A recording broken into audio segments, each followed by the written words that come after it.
ഇന്ന് വാങ്ങിക്കൊണ്ടുവന്ന സാധനം ഇതാണ്. എനിക്കും ഉണ്ടാവില്ല ആഗ്രഹം സിൽക്കി മുടി വേണം. പിന്നെ അപ്പൊ പേളി ഈ സാധനം തലയിൽ വെച്ച് GP എങ്ങനെയുണ്ടാ ചോദിച്ചു. അപ്പൊ എന്റെ മനസ്സിൽ പ്രസന്ന മാസ്റ്ററും പ്രിയാജിയുടെയും നീരജിയുടെയും മുഖം ഓർമ്മ വന്നു. ഞാൻ പറഞ്ഞു ഗംഭീരായിട്ടുണ്ടെന്ന്.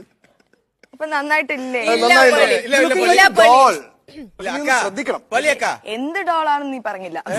Barbie doll. മുടി അനങ്ങില്ല എന്നാണ് പറഞ്ഞിരിക്കുന്നത് ഈ എപ്പിസോഡിൽ പേളി. അതിങ്ങനെ ഒരു പ്രത്യേക സ്റ്റൈലിൽ ഇങ്ങനെ നടക്കും എന്നാണ് പറഞ്ഞിരിക്കുന്നത്. അതുകൊണ്ട് തൽക്കാലം നമുക്ക് പേളിയുടെ മുടിയുടെ ടോപ്പിക് വിടാം. ഒരു കാര്യം ചെയ്യാം, നീ എന്താ ഈ നാവുന്നൊക്കെ വരുന്ന എടുക്കുന്നത് മുടിയാ?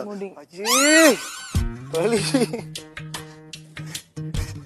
ഇനി ഒരു എപ്പിസോഡ് സംബന്ധിച്ച് ഇനി ഈ സാധനം ഇട്ട് ഇറങ്ങി വന്നു വേറെ നിന്ന് കുറെ കാശ് മുടക്കി വാങ്ങിയ സാധനം അപ്പൊ ഇത് നന്നായിട്ടുണ്ടെന്ന് പറഞ്ഞിട്ടാ. Looks good. And that was golden. അപ്പൊ ഞാൻ പറഞ്ഞു ഇത് കുറച്ചും കൂടി നാച്ചുറൽ ആവാൻ വേണ്ടി ഒരു ബ്രൗൺ എടുത്താ. He asked me to take gold color. I will never trust you. അയ്യോ അങ്ങനെ പറയല. Worst friend I've ever had. അങ്ങനെ പറയല മോളെ. ഞാൻ തുപ്പ്, എനിക്ക് ദേഷ്യം. അയ്യോ തുപ്പരുത്.